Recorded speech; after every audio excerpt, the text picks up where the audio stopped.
po. Ngayong gabi, kinikilala po natin ang mga pambansang organisasyon na nagtatag ng Kabataan Party List. Narito po ang Anak Bayan,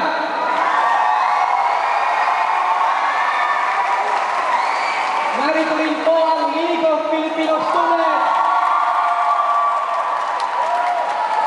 ang National Union of Students of the Philippines, ang College Editors Guild of the Philippines, ang Student Christian Movement of the Philippines, at ang Kabataang Artista para sa Tunay na Kalayaan.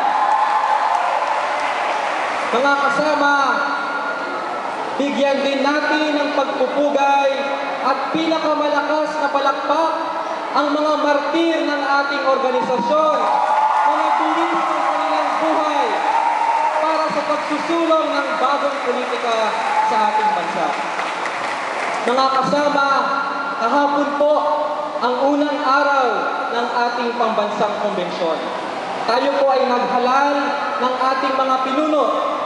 Makikita niyo mamaya ang ating mga nominado sa susunod na halalan. Nais kong ibalita sa inyo na pinagtibay sa ating konbensyon na tayo ay lalahok muli sa halalan 2010. Mga kasama, sa 2010 elections, ang plano natin ay magpanalo hindi lamang ng isa, hindi lamang ng dalawa, kundi 3 kinatawan sa Kongreso. Ang plano natin, magkamit ng mahigit 1 milyong boto para sa Kabataan Party List. Kaya ba natin to, mga kasama? Kayang-kaya nating kamting ang mahigit 1 milyong boto dahil tayo ay may mataas na tiwala sa ating organisasyon. Masisipag ang ating mga kasapian, mapanlikha ang ating paraan ng pangangampanya at higit sa lahat, meron tayong konkretong agenda para sa pagbabago. Malaki ang papel ng kabataan sa darating na halalan. 40% ng mga botante, kabataang Pilipino. Mahigit 5 milyon first-time voters. Posible na idikta ng kabataan ang resulta ng halalan. Kaya dapat nating pukawin ang atensyon ng mga kabataan para magkaroon tayo ng aktibong papel sa darating na halalan. Mga kasama, mga kababayan, inaasahan natin na lahat ng kandidato tatangkain na makuha ang suporta ng kabataan. At tama lamang po ito, pero hindi natin binibigay basta-basta na lamang kung kani-kanino na lamang ang ating boto. Dapat nagkakaisa tayo sa plataforma. Dapat nagtutulungan tayo para sa ating mithiin na magkaroon ng pagbabago sa ating bansa. Interesado tayo sa plataforma ng mga kandidato, hindi sa kanilang mga magulang, mga kapatid, mga asawa, kayamanan o hasyenda. Meron tayong youth agenda sa 2010 at ito ang ating hamon sa mga tumatakbong pagkapangulo sa ating bansa. Una, reforma sa sektor ng edukasyon. Mataas na budget.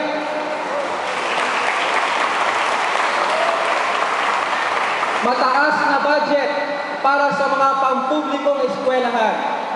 Edukasyon na abot kaya ng lahat. Edukasyon na kailangan para sa pambansang kaunlaran. Edukasyon para sa mga Pilipino, hindi sa mga dayuhan. Pangalawa, disenteng trabaho para sa lahat. Proteksyon sa karapatan at kalusugan ng mga manggagawa. Itigil ang kontraktualisasyon. Pag-alis sa diskriminasyon sa pagawaan. Kapag may sapat na trabaho sa ating bansa, hindi mangingibang bayan ang maraming bilang ng mga kabataan. Pangatlo, ang hanap natin ay mabuting pamumuno. Kailangan natin ng mga lider na susugpuin ang korupsyon sa lahat ng antas ng pamunuan. Kailangan natin ng mga lider na titiyaking parurusahan ng mga tiwaling opisyal ng pamahalaan sa pangunguna ni Ginang Gloria Arroyo. Kailangan natin ng mga makabayang lider na uunahin ang interes ng bansa bago ang dayuhan. Kailangan natin ng mga lider na may mataas na pagkilala sa karapatang pantao. Ayaw na natin ang mga sunod-sunuran sa kano. Ayaw na natin ang mga pasista. Pang-apat, ang susunod na presidente ay dapat may programa para sa pagtatanggol sa kalikasan. Itigil ang mapanirang pagmimina sa kanayunan. Magpatupad ng programa kung paano aangkop ang bansa sa pagbabago ng klima sa mundo. Sa pangkalahatan, kailangan natin ng mga bagong lider na may makabayang adhikain. Mga lider na ang puso ay para sa mga mahihirap. Mga lider na sumusuporta sa hangarin ng kabataan na magkaroon ng magandang kinabukasan. Sa 2010, may pagkakataon tayong bumoto ng pagbabago. Higit sa lahat, nais nating ibalik ang pag-asa sa bansa. Maraming kabataan ang nawawalan ng pag-asa, ng tiwala sa kakayanan ng lahing Pilipino. Ibalik natin ang pag-asa ito.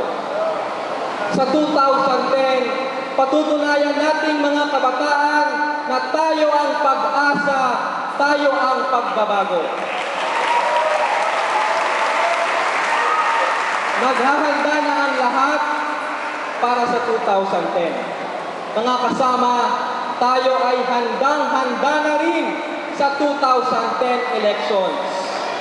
Handa na tayong maging boses ng pag-asa. Handa na tayong lumahok sa halalan. Handa na tayong magkaroon ng aktibong papel sa halalan. Handa na tayong bumoto. Handa na tayong ipagtanggol ang ating boto. Handa na tayong ipanalo muli ang Kabataan Party List. Handa na tayong ipanalo ang mga progresibong kandidato sa susunod na halalan tulad ni Casa Turo Campo at Lisa Masa para sa pagkasenador. Handa na tayong talunin ang mga kaaway ng sambayanan at ang mga may maitim na balak na manatili sa pwesto pagkatapos ng 2010. Higit sa lahat, at ito ang ating pinakamahalagang tungkulin bilang kabataan, handa na tayong maging puwersa ng pagbabago. Itatakwil natin ang masamang sistemang namamayani sa bansa. Gagamitin natin ang ating lakas, ang ating talino. Tayo ay magkakaisa para itaguyod ang isang mabuting gobyerno ng bayan. Mga kasama, mga kababayan, handa na tayong baguhin ang lipunang ito. Mabuhay ang Kabataan Pilipino!